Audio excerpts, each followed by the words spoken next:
this life is the only thing any of us knows. They are the engraved stones that mark the beginning and end of our lives. Whether you know it or not, there will be a date there. From the celebration of birth to the 5-letter word that evokes fear and elicits silence. Death is an unknown, and it's scary. And for many in Florida, pain and suffering are a prelude to that unknown. There's nothing wrong with death. We're all going to die. It's a question of how, right? And with what dignity. Drop the gun! On the 11th floor of this Daytona Beach hospital, an act of desperation has devolved into a dramatic standoff. She's sitting right behind the bed. Ellen Galland has just shot and killed her terminally ill husband, Jerry. Drop the gun! Drop the gun!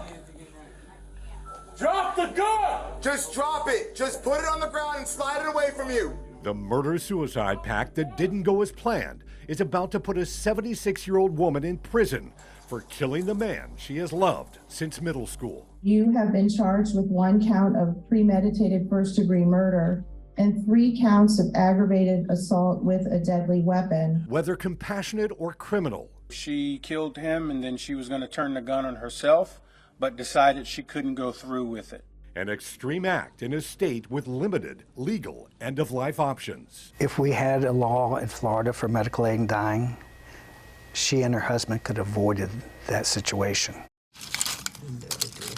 This is a physical signal. It is a day of body, mind, and soul for Lisa Patterson. With a diagnosis of 2 terminal cancers, she's trying both traditional and Eastern medicine. I'm a person who's trying to get healthy. As a palliative care counselor, death became her life's work. I've sat with so many people who've died and it's an experience that's life-changing. Now Lisa finds herself coming to terms with her own mortality, and she's clear about what she wants. You believe you have a right to determine how you're going to go. I do. I do. And I know that not everybody feels that way. As the disease robs Lisa of life, she plans to leave her home in Englewood because medically assisted death is not an option in Florida. Everyone is just one bad death away from supporting laws like medical aid in dying. If we were a boat, my mom was the sail. It is a quieter home these days in Marion County. She was the driving force. My mom was about 4'11". She was petite in stature, but large in presence. After 56 years of marriage, Al and Rita Manabach said goodbye when a terminal lung disease stole her life. She was a school teacher, a school guidance counselor, a school principal. Rita chose medical aid in dying, an option in 10 states in Washington, D.C. for people with 6 months or less to live. When your mom talked to you for the first time about medical aid in dying, what was your reaction to that? This may sound a little callous, but I was kind of glad because this gave her a measure of control that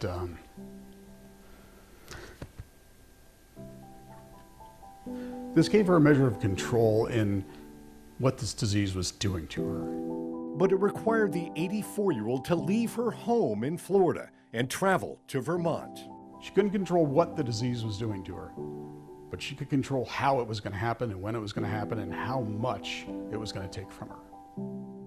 A state that, with the participation of a physician, allows terminally ill patients with no hope of recovery to hasten their own deaths. This is not suicide. Suicide is somebody taking their own life. Medical aid in dying is the disease is taking your life. Just days before her death, Rita spoke with Vermont Public Radio. It's all about quality of life for me. It results in less suffering.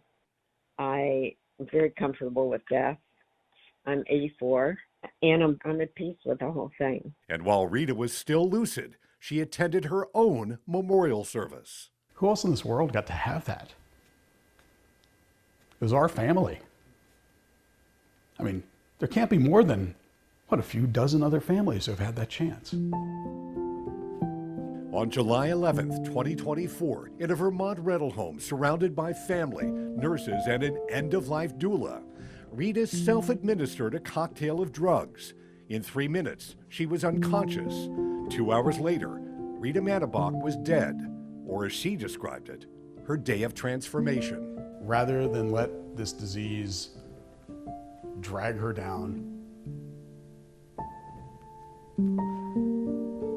inch by inch, day by day, she wanted to be able to say goodbye on her terms with the people around her that she loved. Today, Rita's remains are back in Florida, in the home she never wanted to leave. I'm lucky enough to live in a beautiful place, and so I can get outside and walk every day. While Lisa walks on the beach, her life will likely end in the desert. I'm pretty well accepting of the fact that my time is short.